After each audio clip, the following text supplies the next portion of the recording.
to our next panel discussion, which is again a very interesting topic, walking the talk, exploring inclusive initiatives, for which I invite on stage our moderator, Ms. Ambika Singh, Senior Marketing Head, GNPA, and panelist Dr. Pramod Sant, Director General, Triple FAI, Mr. Rajneesh Khandelwal, CEO, Ship Agency, JM Bakshi, Ms. Gauri Desai, Human Resources Lead, India C-SPAN Corporation, and Ms. Jayati Chakraborty, Managing Director, Happy.AD. Please welcome them with a big round of applause, and it's an interesting topic they are looking at. Thank you.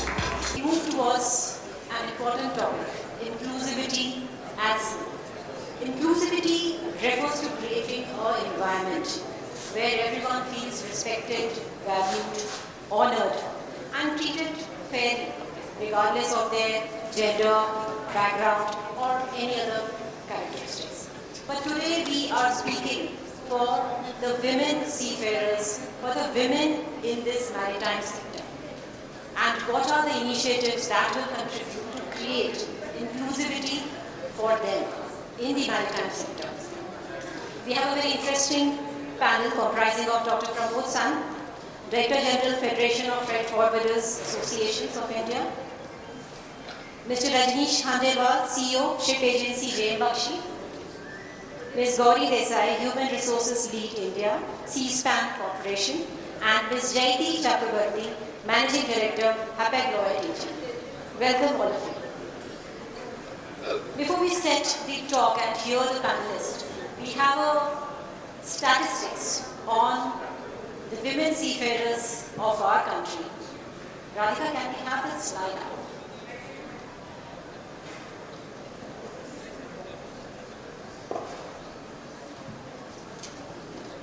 So here we can see that 1 to 2% of the world's seafarers are women. 26% on cruise ships, 68% on ferry. 2 in 5 do not have access to a sanitary bin on board. 17% said in 2015 survey they had experienced sexual harassment at sea. 50% said it was an issue during an earlier pilot study. So that is the reality, and I hope the statistics would have bettered, because if you look at 2015, so we just hope. But considering that, we need to understand what's the current landscape and why has the progress in increasing women's participation in maritime sector been so slow. And would also like to know that in your organization, what kind of roles do you see women in your organization? Starting with Dr. Pramod. Thank you, Ambika. So, if you look at the woman into the maritime, I will still divide it in two ways: one seafarer and on the woman in the shore which is working. And if you look at the women which are working on shore, I think that percentage is increasing. It is getting much more because the infrastructure is coming up, which is helping the participation of women into the shore business. In morning we saw another that from 2014 to 2024, there is a 700% jump in the seafarers in women. That shows that area is also improving, and the interest of women, the protecting system, infrastructure, everything is changing. So I am quite seeing that definitely the improvement is there. But if you compare the entire percentage of industry, let's say if you take the banking industry 30%, or if you take the education where the women are 70%, if you take the manufacturing garments where the woman is 65 to 70%, I think we have a long way to go. But the steps which are being taken and the atmosphere which is created, infrastructure getting promoted, is improved, I think we are on the right track, I can say that. Gauri, you being new to this sector, if you can put your insights at where maritime sector is lagging behind. Yeah. So I would just say that I'm absolutely a new entrant, yet to complete my 1 year in Maritime. So still feel like I'm on probation. But yes, I think what Dr. San said, that it's not something which is only about Maritime. I think even manufacturing sector has also taken its own time to reach a certain percentage of women, both on the shop floor also, etc. But having specifically talking today in the respect to maritime industry, I think Meghna and such many inspiring ladies that I have been seeing since morning here, I'm sure that that day is not too far when we don't need to have these discussions, and I'm very positive and hopeful about it.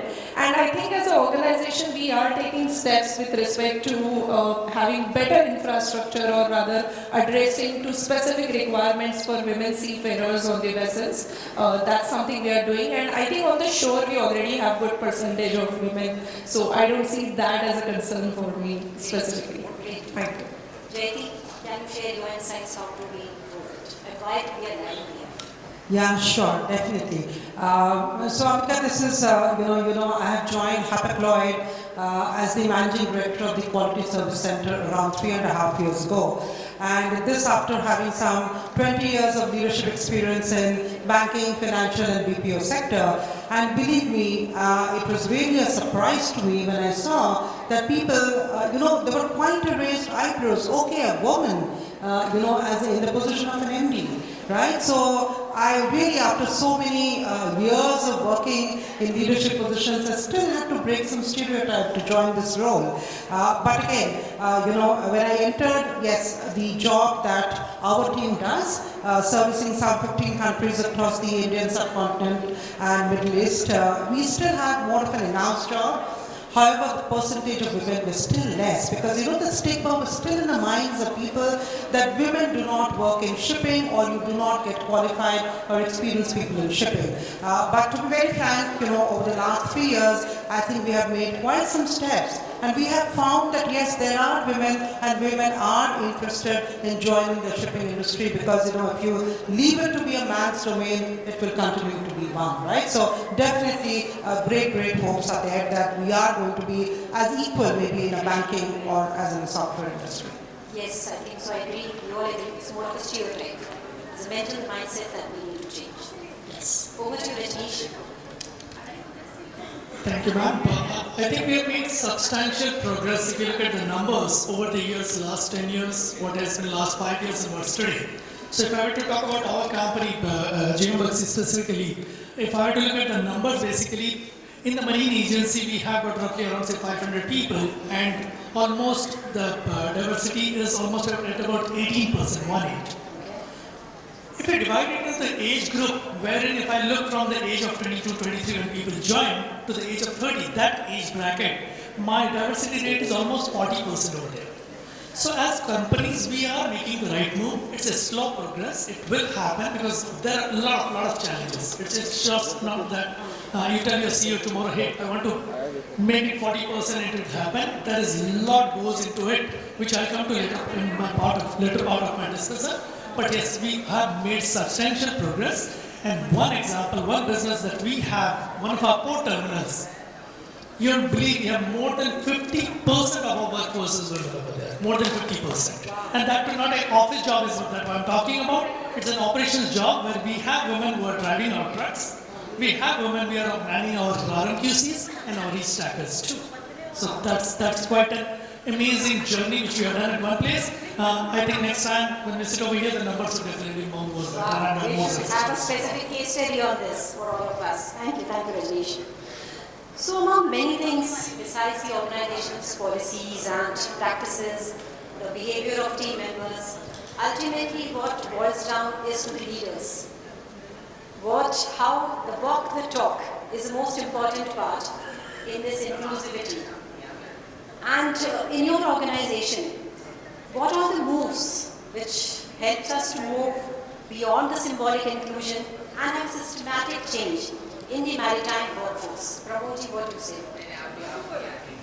So Ambika, I was lucky to work with a multinational like Siemens for 30 years.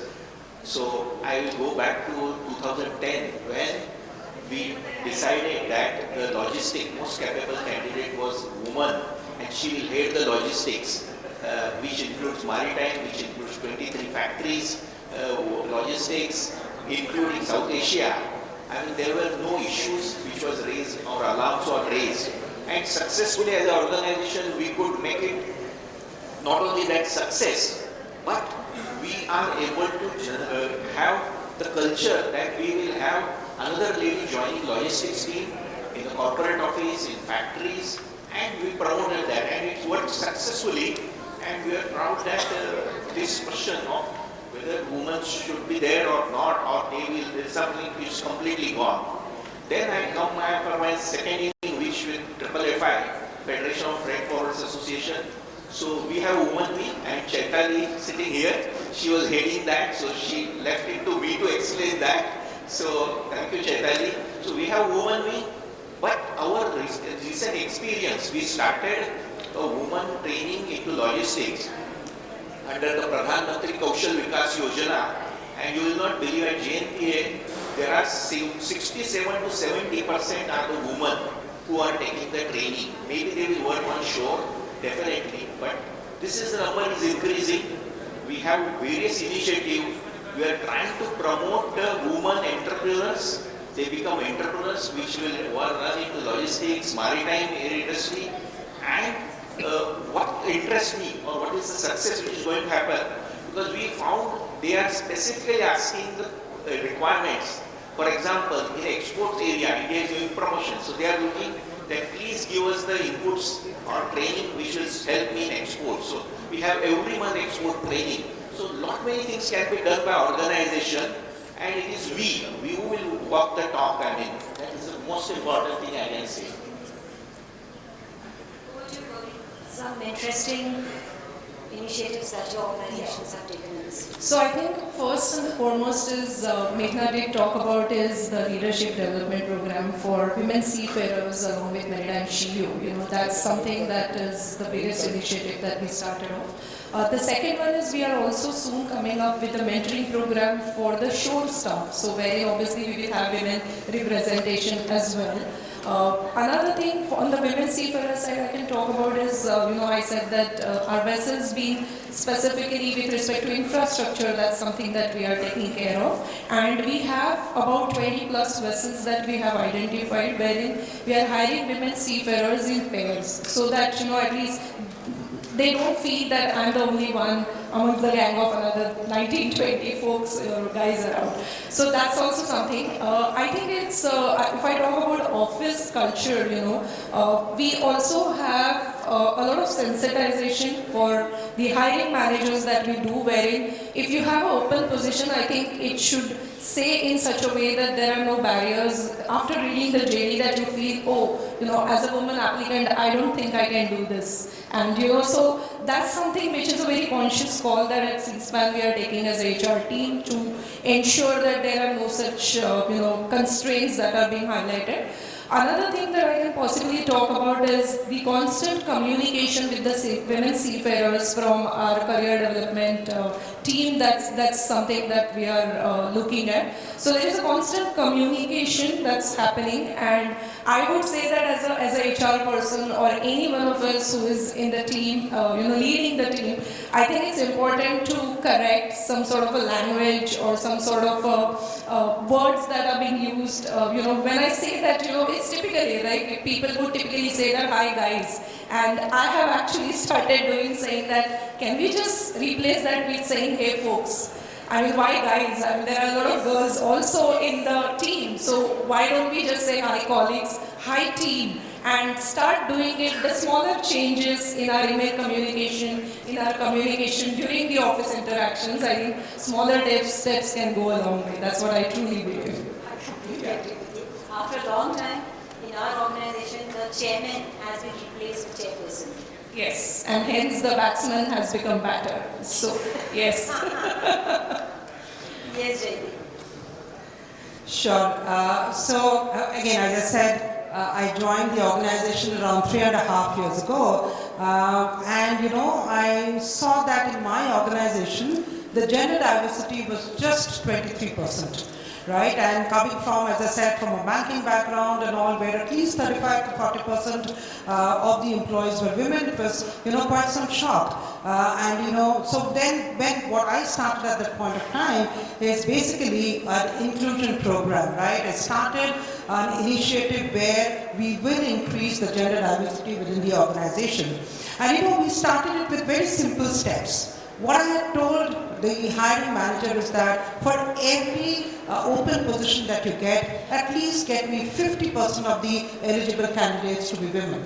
Right? That was the first thing that I repeated. And in every meeting, in every business forum, that is something which I kept on repeating. And it really became a mantra for the hiring team and also the hiring leaders, so that they actually started, looking at women. Initial days were tough. They came back saying, sorry, Jyoti, we are not able to fill up the position because you want 5 years experience, 10 years of experience, we are just not getting women there.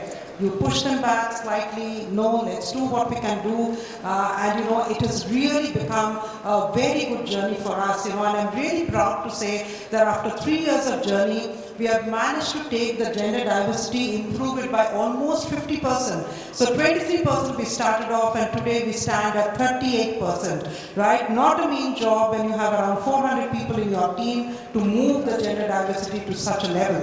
And I know that the work is not done. I mean, in society we are 50% women, so we need to go there, but what I will, I'm going to say to all of you, it's a very slow and steady journey, right? But the leaders at the top and the senior managers need to buy into this concept of bringing in more and more women into the team. That's the only way that we can actually take the diversity initiative forward. Yeah, that's nice to know that we need to take an extra step. Yes, Rajesh, if you can highlight from there, Yeah, I totally agree with what has been said, and it rightly flows from the top. In terms of, like, if I look at again my company, GMBC, we have roughly around 4,000 plus employees across various companies. The head of my HR is a lady.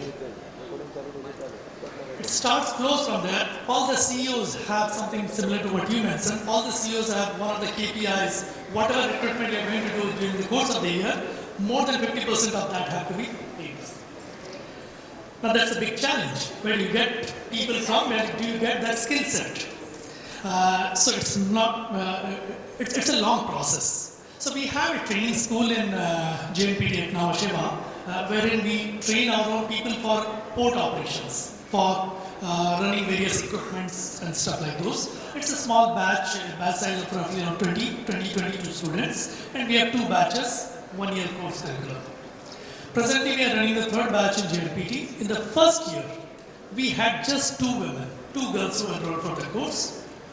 Current batch, one out of the 2 batch, current batch, I have got 17 women, 17. What happens is the first batch, these 2 girls pass through out, and the next batch, I think we had 7 or 8 of them. Then they go back, they share their experiences, and that's how that induces other girls also to start enrolling for it. Otherwise, the general mindset at port operations, it's not for us. Like a truck driver, say for example, a bus driver. How many truck drivers do we see women in our country? Hardly anything. But then once you start hearing it from someone, no, she is doing it over there. That's how you invite others to participate in it. That's number 1. Number 2, what we have done is like an outreach. JNP area, we all know it pretty well. What we have done is we have gone to the local schools in Uran area. Have got involved, I would not get to call the roadshow, but career counseling sort of. This is a career option too. Why don't you try that out? And that's how we have got more and more women joining us. Also, as again a senior management, you need to be prepared about, you would have not all of them, not all the 17 who are there would stay with us. Some would be leaving you, some would find it difficult. Let's accept the fact. Going and operating a reach-tracker is not an easy job. So we had instances where after 1 year they said, sorry sir, we cannot do it. And then we had to absorb them, because you can't have somebody spoil 2 years of their life, of their career. So we had to absorb them in different roles. So as long as senior management, you have this understanding that it's going to take time, you need to train people, and then you should prepare for that not 100% is going to stick with you. As long as that clarity is there, I think you can really walk the talk. Wow, this is nice, and also this being part of the KPIs. It itself speaks so much about this initiative and also this being an important agenda of the maritime sector. So what you said, just leading to that. So we have a course for Vardhan Port area. We are doing along with BCPA. So we have the batch of more than 50% females traveling every day from Palkar to Nariman Point area for this custom documentation course. So that itself speaks so much that once they are made aware that maritime is a career option, they would be more open to it. So I believe it's more of awareness about this maritime sector, which has been not rightly done. Right from the school curriculum, hardly we are represented properly in the books. So besides the publicity and the awareness, what do you feel are the barriers why the women ratio is still not increasing in spite of various initiatives that we've just heard of? Anyone can take a note? Well, there are definitely challenges. Many times, if, earlier in the session, I saw there were some young, many young seafarers, women seafarers, and I would like to tell them maybe sometime when a ship is calling Mumbai port and you see a boarding officer from the agent coming up, you could see one of my colleagues, female colleagues, who's boarding every ship at Mumbai port today. So that's a start, which we have done in Mumbai. We have got, as again money, we have got roughly around 26, 27 offices all around the country, and I don't do it everywhere. But I can do it in Mumbai. Can I do it in Kandla? Slightly difficult. Maybe daytime, yes. Nighttime, because Kandla port is far from Gandhidham town. So you have all these challenges that come up. You have to consider those also. That's one. Similarly, in the port area, and like Vardhan you mentioned, when some of the new ports you look at it, the basic infrastructure in terms of like the toilet facilities, other lots and lots of issues do come up which are difficult. So the progress is being made. Maybe you will find it that it is easier to do it in urban areas like Mumbai, Chennai, Kolkata, places like these. Remote places, it will still take a little bit of time.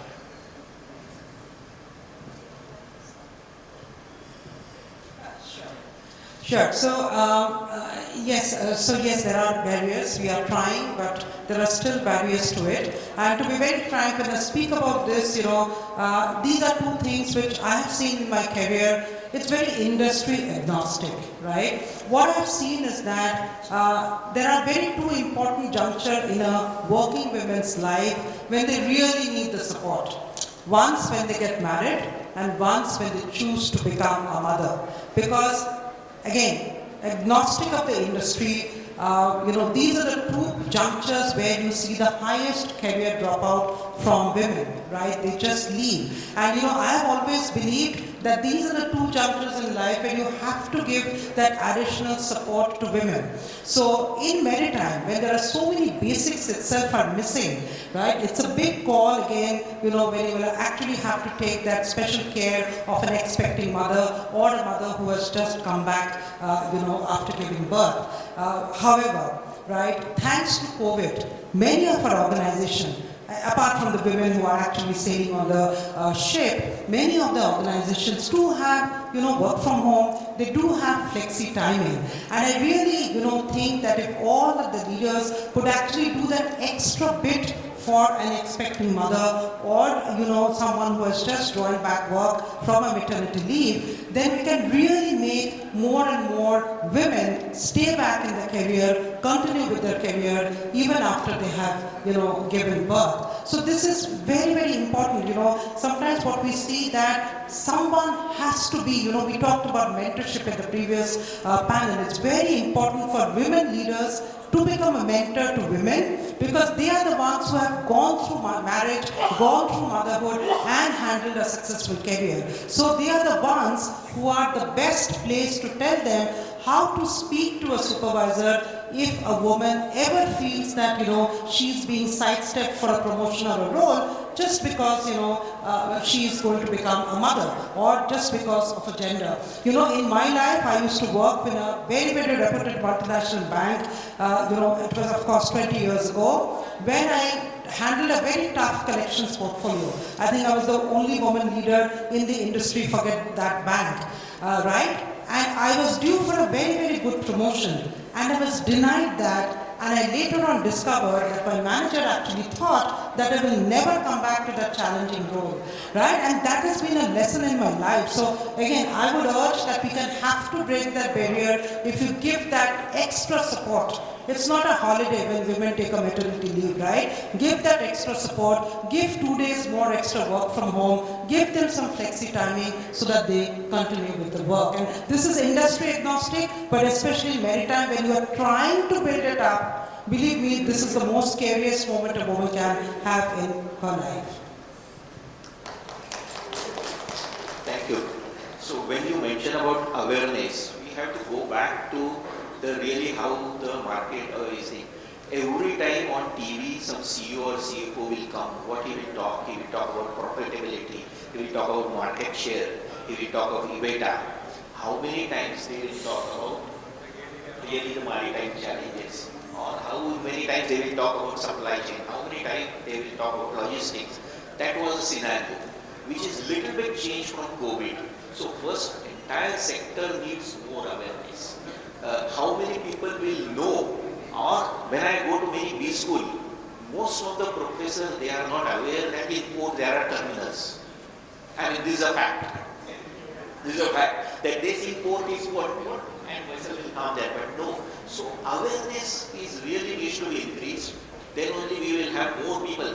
How many times, if you ask anybody who he want to become doctor, he want to become engineer, he want to become first, it should be made up at least. Maybe not first, but the second choice of the career, then it will work. And what you mentioned is very right. I have so many instances that when there is a critical job, so there is a transformer of 350 tons to be moved, and my logistic head is a girl, then people will, and she will give the solution. She will find out the right solution, everything is discussed, fine. But people will take option. They will come back to me, can she do it? I said, if she has said yes, then she will do it. Yes, she said that she cannot handle. No, she has told us everything. Then as a manager, it's my job to trust and send these people back. I tell you that no, she's capable. Similarly, the cases where that 11 o'clock for Gurgaon Metro, we have to unload the coaches and they will drop it. Then again question comes, can 11 o'clock she can supervise this or can she say that? Yes, I mean she said that, no problem, they can do it. I have no doubt. Then you should also not have any doubt. And that is the way the managers can support the entire, so that they will build the confidence. I mean, they have confidence, but nobody else is able to take the issue that she is being a woman, she will not be able to. I'll not add, I'll repeat the same points because that's all very well said. I would only say that it's also important for women to be better at what they are doing, so that your meritocracy is not in question, and it's not about seeing that, okay, women need to be given a special place. I think women will earn that place. So I think that's very important to build our own subject matter expertise. So that's very important. I think that, and we believe we don't want a preferential treatment at all. Yes. But there is a statistic which says if there is a job role, a man will apply for that job role if he matches 60% of the attributes. Yes. But a woman will apply only if she matches 100%. 100%. So that's a commitment we bring to the table. Yes, and that's something what I would like to say, that we should take it in our positive stride and not self-doubt. We don't self-doubt, but it's like we want to be just perfect in everything. Yes, that goes without saying. And just adding on to what Jyoti said, that as a woman leader, I think we should also encourage the sisterhood. It's very easy for two men colleagues to really connect and, just catch up. That's not what is typically seen. So I think it's our responsibility as women leaders to also build that kind of sisterhood within our teams and within our organizations. Glad these points are coming up, and what JP also said. There's a fact, statistics as well. After maternity, 35 to 40% of the women workforce, they never come back. We lose them forever. Because still today, the primary responsibility of a caregiver lies on the shoulders of a mother. we feel that is our primary responsibility. If I am doing justice to my workplace, I am considered ambitious.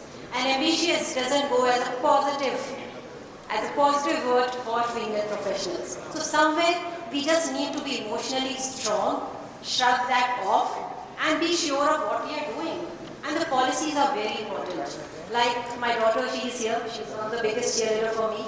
She was born on 3rd December. I was working till 2nd December. Why? Because in my time, we had just 12 weeks of maternity leave. And though it was a planned thing, so I wanted to make a max out of it. So that's the kind of compromise, sacrifice we do to build our career, to sustain it. What we need is the support of the organization and the policy. So good to see that we are doing quite a lot. But still, how do we make a concrete progress? How do we measure this gender inclusion effectively? What do you think? How do we make people accountable? How do we make the organizations accountable that we reach up to a certain level? In the next 5 to 10 years, what is your take?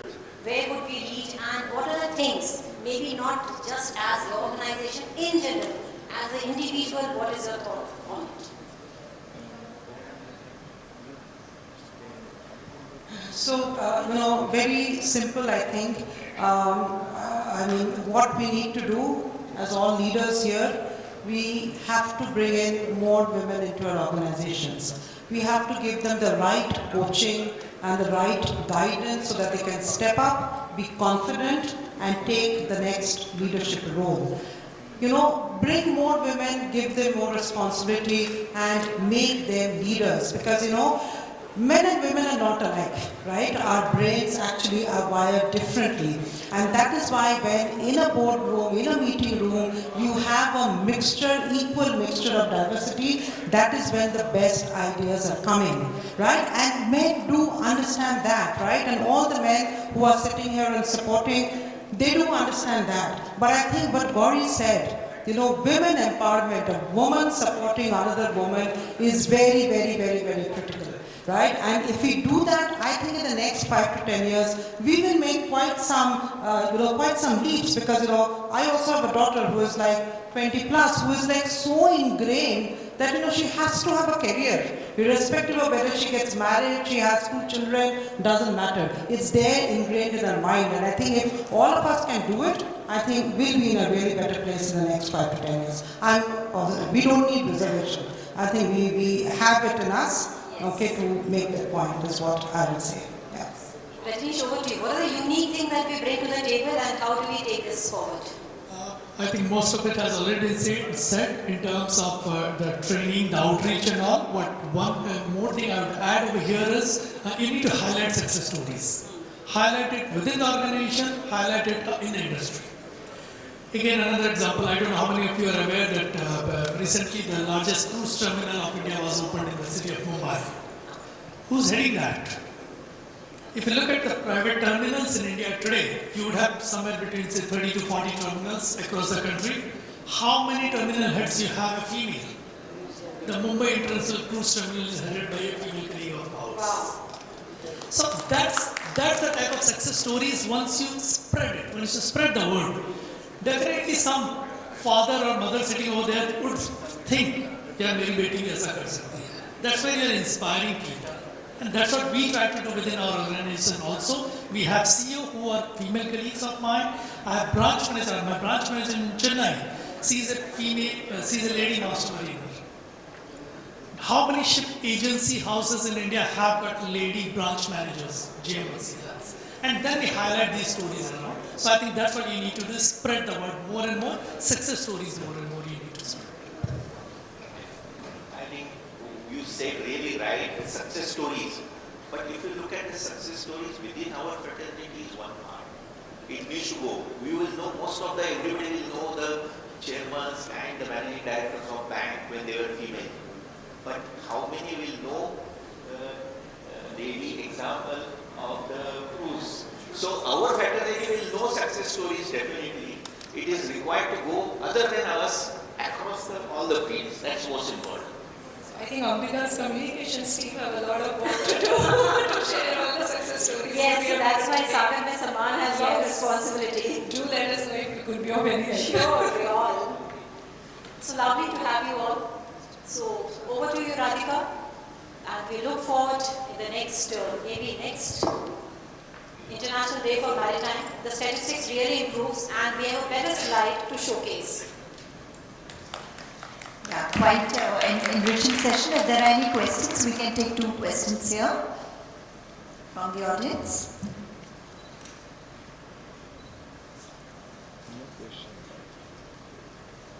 Yes, the inspiration is there.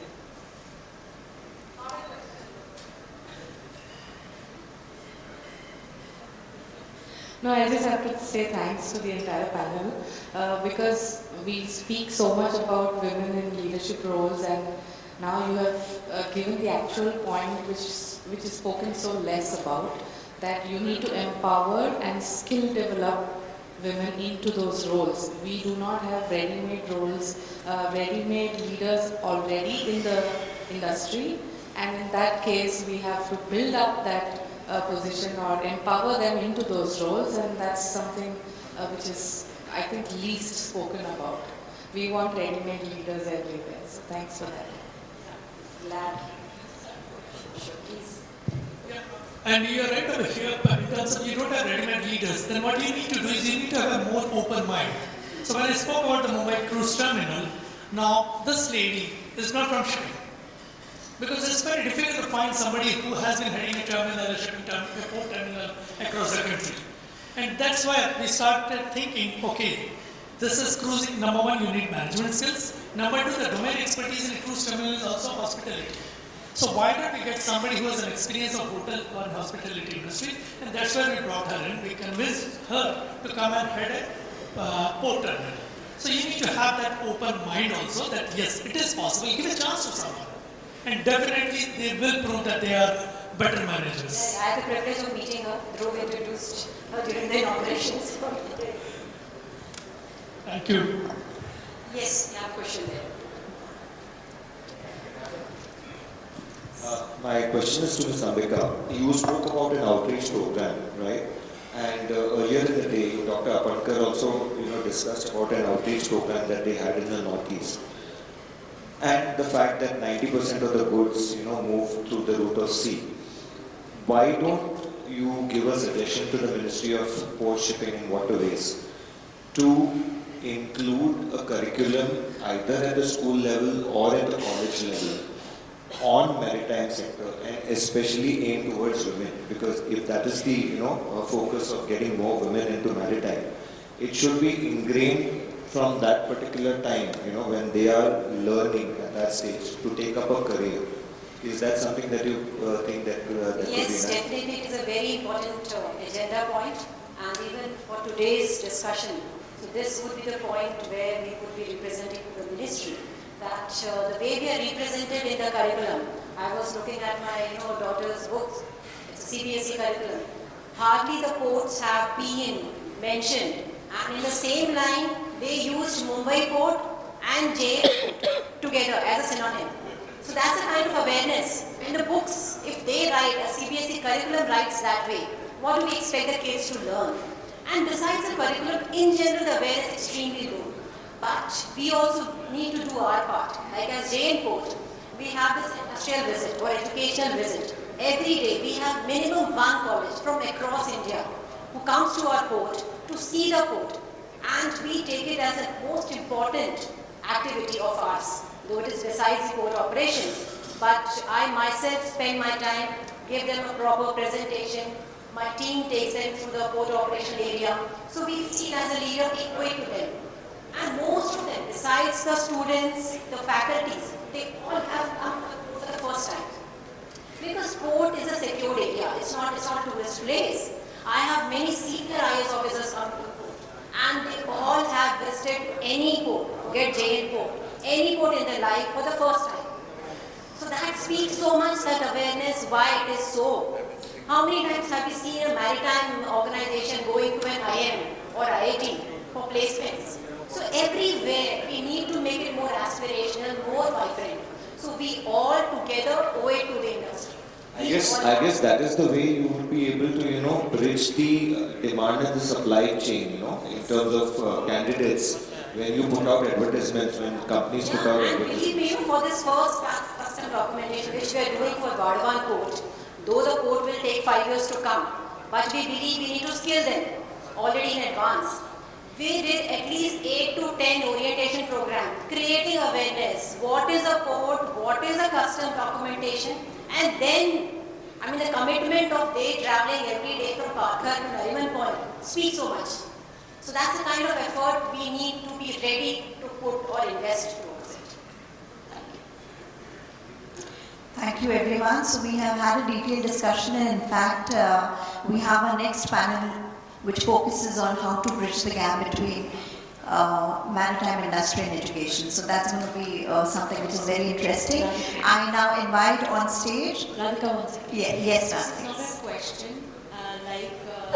She said, I just want to proudly say that in our company, we have a beautiful amalgamation of Shiv and Shakti. So the brain is in the office, all women, Shakti. The brawn is in the workshop, all men. And then we have our assistants that have got married and moved further away. They work remotely. They have children, and they have the option of working either in office or remotely. And then we have a baby's day out, so the babies come into office. So well done, Sanjeev. Wow. So that calls in for calling in Mr. Sanjeev Mehra, sir, to felicitate our moderators and panelists. Please join us, sir.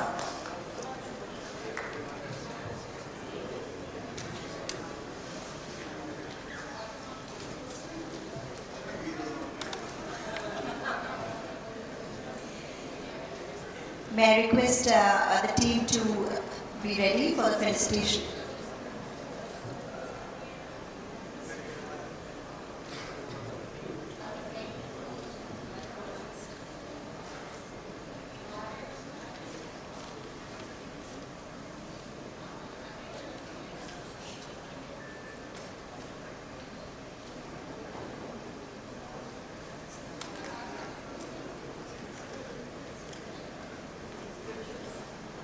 So we have the felicitations going on now. Ms. Ambika Singh ji, for moderating this panel fantastically. Thank you, ma'am.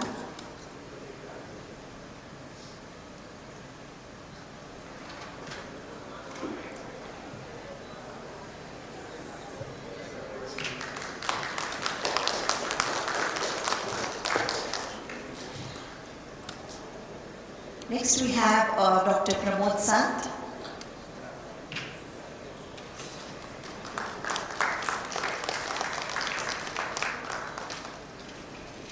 Mr. Rajneesh Khandelwal.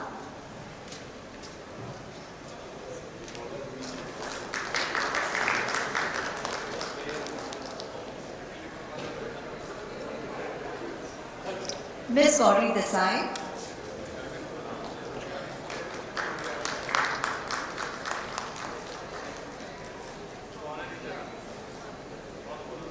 And Ms. Jayati Chakraborty.